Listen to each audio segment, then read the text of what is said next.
First, a paradox at the heart of modern comfort. For the first 15 seconds, let me share a truth so unsettling that most people have never paused long enough to notice it. Here in the United States, we sleep on the most advanced beds ever made.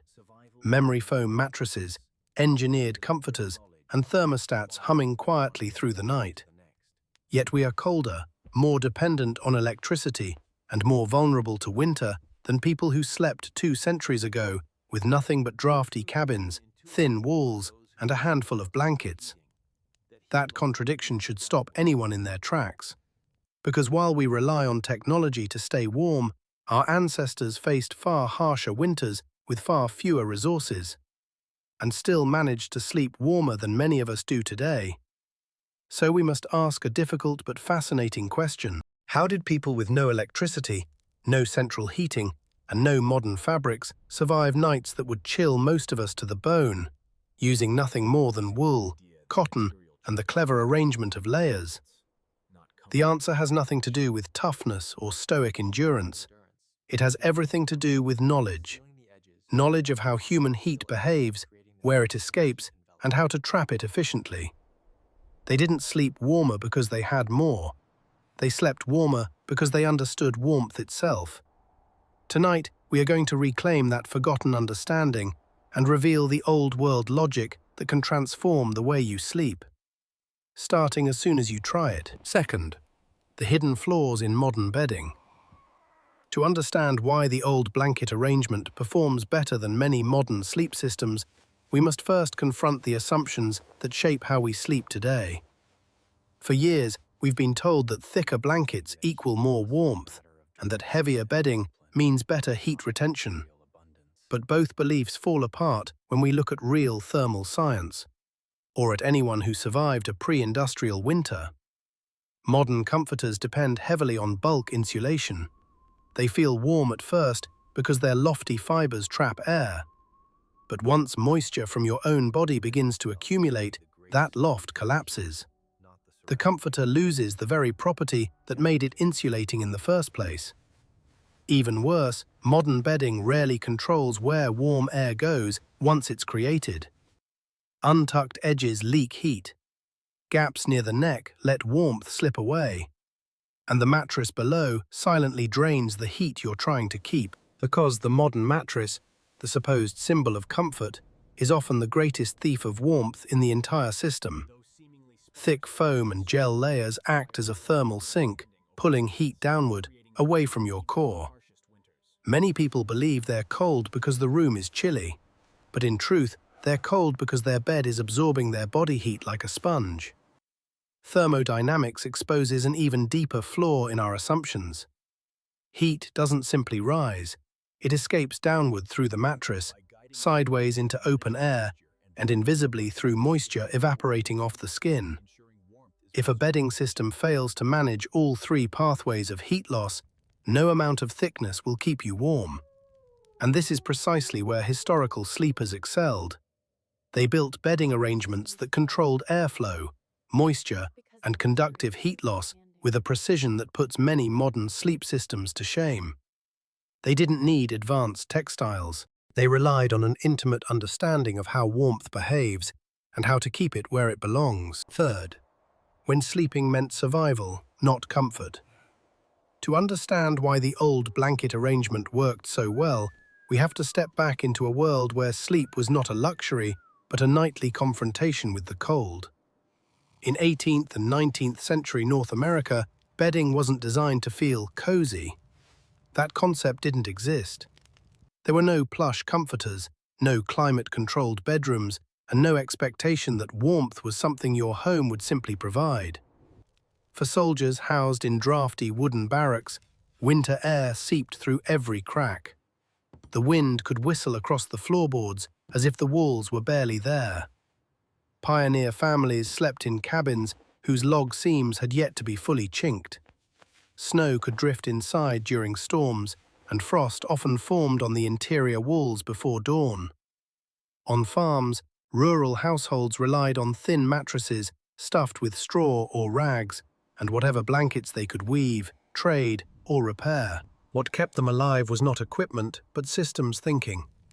They treated their bedding the same way they treated their clothing or their shelters, as tools of survival. The goal wasn't softness, it was efficiency. Every layer mattered, every fold served a purpose, and every decision was guided by an intimate understanding of cold air, body heat, and limited fuel. Historical journals describe soldiers wrapping themselves like cocoons to block drafts that sliced across the floor. Pioneer families tucked blankets beneath their bodies as carefully as they layered them on top, sealing out the icy air that circulated freely through their cabins. And across countless accounts, one truth becomes clear. The people who survived harsh winters didn't sleep warmer because they had more blankets. They slept warmer because they used what they had with extraordinary precision. This was not comfort culture. This was survival culture. And their solutions were grounded in physics, not nostalgia. Fourth, the first principle, heat escapes downward before it escapes upward. One of the most surprising truths about winter warmth is also one of the most misunderstood. Modern sleepers pile layer after layer on top of themselves, assuming that heat escapes primarily upward. They spend money on thick comforters, heavy duvets, and oversized quilts, believing that insulation is a game of vertical stacking. Yet this is exactly where modern thinking fails. Our ancestors knew better. They understood that the largest drain on body heat was not the air above them, but the surface beneath them. They prioritized insulating the bottom first because cold ground, or even a cold wooden floor, pulls warmth from the body like a sponge. This process, known as ground conduction, is relentless. A mattress, especially a modern foam one, behaves like a thermal mass, absorbing heat throughout the night. No matter how many blankets you place on top, if the bottom is unprotected, the cold will win. That is why one of the most important elements in traditional bedding was a dense wool blanket placed directly beneath the sleeper. It acted as a barrier that stopped the downward flow of heat before it could be swallowed by the bed. Wool, with its natural crimp and moisture-regulating fibers, created a thermal buffer that reduced conduction far more effectively than thick comforters placed above. This wasn't a guess. It was a principle observed across cultures. During World War II, military cold weather doctrine emphasized bottom insulation as the first priority. Native tribes of the northern plains layered furs or woven mats under their bodies before anything else. Even early polar explorers understood that the ground could kill faster than the air. And perhaps the most important lesson for modern Americans is this: if the power goes out, if the heating fails, or if a winter storm traps you inside, your survival depends less on how many blankets you own and more on whether you know how to stop heat from escaping downward. Bottom insulation is not an accessory. It is the foundation of warmth. Our ancestors didn't simply sleep differently, they slept smarter. And this first principle is one of the clearest examples of where their wisdom outperforms our modern assumptions. Fifth, the second principle. It's the trapped air, not the blanket itself, that keeps you warm. If there is one myth that modern bedding has burned into our collective imagination, it is the belief that warmth comes from thickness. We see a giant comforter and assume its sheer bulk must be the secret. But our ancestors knew something we often forget. Materials don't keep you warm. Air does. More specifically, air that is trapped, contained, and unable to escape. The old blanket arrangement wasn't built on the idea of piling on weight. It was built on the art of capturing still air. Thin layers did the work that thick layers failed to accomplish. A wool blanket here, a cotton sheet there, each layer tucked tightly around the edges. These layers didn't merely lie on top of the sleeper, they formed a sealed perimeter that prevented warm air from drifting out into the night. This concept of dead air, pockets of unmoving warmth, is one of the oldest and most reliable principles in cold weather survival. You can find the same logic in winter clothing systems used by mountaineers, where multiple thin layers outperform a single bulky coat. You can see it in the military sleeping tubes designed for soldiers enduring sub-zero nights, where trapped air, not fabric thickness, creates life-saving insulation. When you compare the two systems side by side, the difference becomes undeniable. A loose comforter may feel cozy at first, but every gap at the shoulders, every untucked corner, and every movement during the night leaks warm air continuously. It behaves more like an open chimney than a heat trap. But a tightly layered, well-sealed blanket arrangement creates a microclimate around the body, your own personal atmosphere of warmth that remains stable even as the surrounding temperature drops. It is the stillness of the air within the layers, not the weight of the layers themselves, that makes the system powerful. Our ancestors didn't need expensive fabrics to stay warm. They needed only discipline, intention, and the wisdom to use every blanket as part of a unified thermal design. Sixth, the third principle, wool and moisture control, the forgotten foundation of warmth. If cold air is one enemy of warmth, then moisture is its silent assassin. People often imagine that they lose heat because the air around them is cold. But in truth, the greatest thermal danger during sleep comes from moisture leaving the body. As sweat evaporates from the skin, it steals heat at an alarming rate, and even the thickest blanket cannot compensate for that loss. This is where wool, the most ancient of insulation materials, reveals its genius. Wool does something synthetic materials simply cannot replicate. It continues to insulate even when damp, and it actively pulls moisture away from the skin. Instead of allowing evaporative cooling to rob the sleeper of precious heat, wool manages moisture before it becomes a threat. Its natural crimp creates tiny air pockets that maintain loft, even under humidity, allowing the blanket to keep working long after synthetics have failed. Synthetic fibers, by contrast, trap moisture against the skin. They feel warm when you first crawl into bed, but as night progresses, they become cold and clammy. The very material designed to insulate ends up accelerating heat loss. Many Americans experience this every winter night without realizing the source of their discomfort. We interpret the chill as a failing of the blanket, when in reality, it is a failing of the material. History gives us clear examples of wool's importance. Soldiers in freezing trenches relied on wool blankets to stay alive when synthetic materials did not yet exist.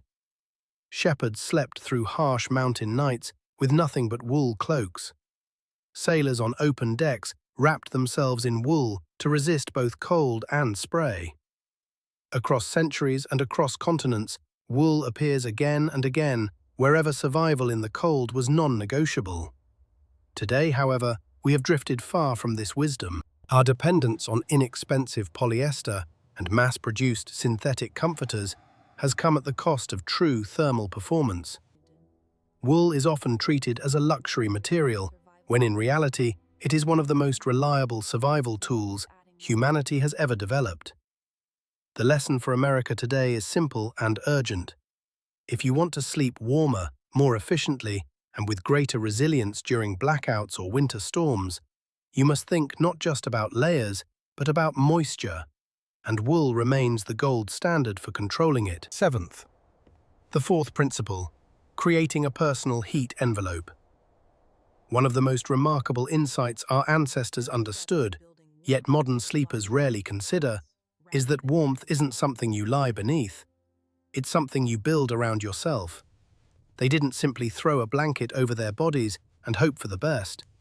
They wrapped, folded, and shaped their bedding with intention, turning loose fabric into a functional heat chamber. They began beneath the body, folding part of a blanket under the lower back or legs, not to add softness, but to block the downward escape of heat into open air. Then they folded another section around the feet, and another across the shoulders, sealing the edges so warm air stayed contained. What they were creating was not just a blanket arrangement, but a personal heat envelope, a controlled microclimate warmed entirely by their own bodies. This was thermal logic at its finest. By enclosing themselves in a structured form, they redirected heat back toward the core instead of letting it dissipate.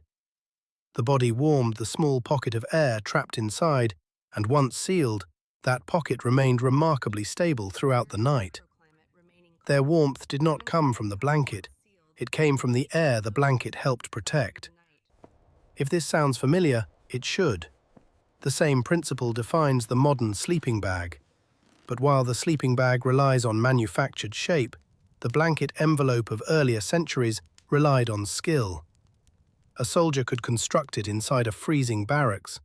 A pioneer mother could build it around a child in a drafty cabin.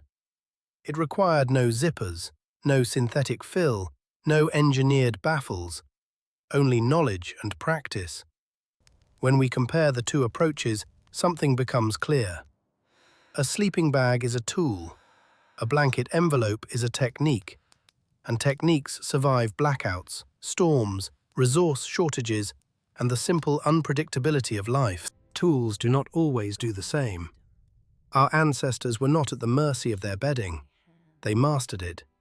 They shaped it with their hands, sealed it with their bodies, and created warmth through a deep understanding of how heat truly behaves. And in doing so, they proved a lesson worth relearning today.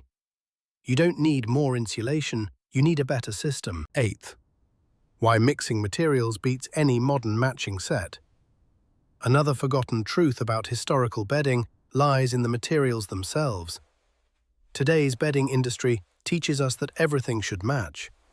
A coordinated set, a uniform texture, a single aesthetic.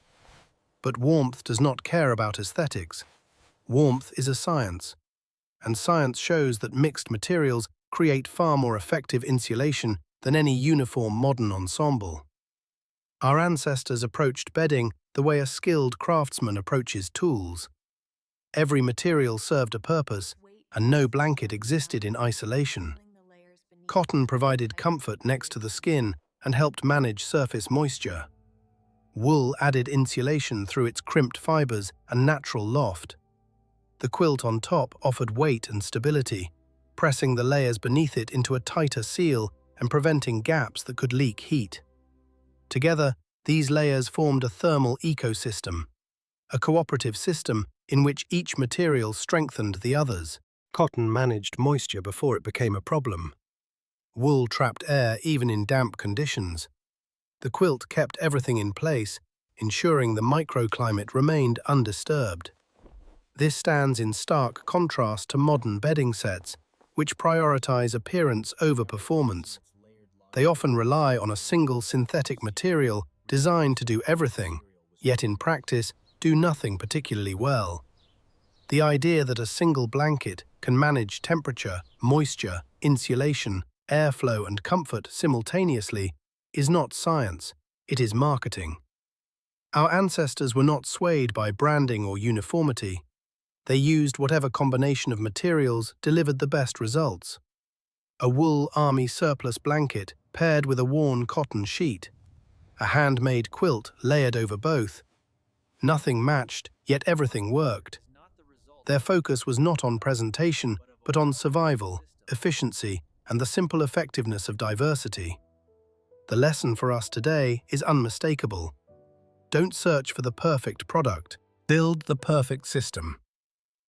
Warmth comes from synergy, not uniformity, and the old mixed material approach continues to outperform many modern bedding setups, especially when the power goes out, the room grows cold, or warmth becomes a matter of resilience rather than comfort. 9th, how these ancient techniques still matter in America today. What makes the old blanket arrangement extraordinary is not that it once worked, it's that it still works, perhaps now more than ever. This knowledge was never meant only for survivalists or hardy outdoorsmen. It was meant for anyone facing the realities of winter. And today, those realities are more unpredictable than many Americans want to admit. Across the country, power outages are no longer rare events. Winter storms knock out heating grids. Ice collapses transformers. Rural areas experience long delays in emergency response. And millions of Americans, especially the elderly, live in homes that lose heat far faster than they realize. In these moments, a bed stops being a place of rest and becomes a passive shelter. one that must keep you alive through hours of cold when electricity cannot. This is where ancient logic surpasses modern convenience. A $300 synthetic comforter may feel luxurious, but it often fails the moment moisture builds or the room temperature drops sharply. Meanwhile, a $40 wool blanket, properly layered beneath and around the sleeper, outperforms it in nearly every measurable way.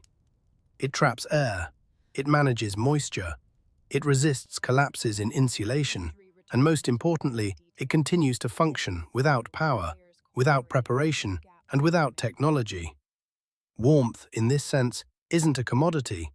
It's a form of resilience. A well-constructed bedding system acts like a miniature shelter, capable of retaining heat even as the house grows cold around it. And for older adults whose bodies shed heat faster and recover warmth more slowly, this can be the difference between discomfort and danger. There is a quiet empowerment in realizing that your bed can be more than a piece of furniture. It can be an instrument of survival, one that costs little but protects much. Our ancestors did not wait for perfect conditions. They built systems that worked under the worst of them. And that mindset is precisely what America needs today. 10th. How this knowledge disappeared and why we need it back. If these principles are so effective, then why did we stop using them? The answer is not mysterious, it is cultural. When central heating entered American homes, it altered our relationship with cold entirely. We no longer had to understand the mechanics of heat loss. We no longer had to seal drafts, manage moisture, or shape blankets intentionally. Comfort became automated, and with automation came amnesia. Marketing accelerated the decline of this knowledge. Bedding companies promised warmth through thickness, softness, and coordinated sets. They sold appearance over physics, convenience over technique, and slowly the old skills passed down through soldiers, farmers, sailors, and pioneers faded from memory. But the truth is, the knowledge didn't die. It was simply forgotten. It lived quietly in old journals, in frontier diaries, in military manuals, and in the practices of people who understood that warmth came not from luxury, but from wisdom. Our ancestors did not romanticize hardship. They optimized survival. They designed bedding systems the same way they designed their shelters, with purpose, discipline, and respect for the realities of winter. Today, as energy insecurity rises and weather grows more extreme, reclaiming this knowledge is not nostalgia. It is necessity. 11th. Conclusion: warmth is a skill, not a product. As we come to the end of this exploration, one truth stands above all others. Staying warm is not about buying the right product. It is about understanding how insulation, air, and moisture work together. Modern bedding has taught us to chase comfort through consumption. History teaches us to create comfort through comprehension. Our ancestors didn't sleep warmer because they had more. They slept warmer because they understood less and used it better. Their materials were simple, their tools were humble, but their mastery of warmth was profound. And it is mastery we can reclaim, starting tonight. Add a wool layer beneath you, seal the sides, build your own heat envelope. Create the microclimate your body needs, not the one marketing tells you to buy. Because when the storms come, when the power fails, or when the night grows colder than expected, it will not be technology that saves you. It will be knowledge as old as humanity and as relevant as ever. Try these methods tonight. Feel the difference for yourself, and keep alive the techniques that once kept entire generations warm through winters far harsher than ours. This is Historia Prime. Thank you for watching and for keeping forgotten wisdom alive.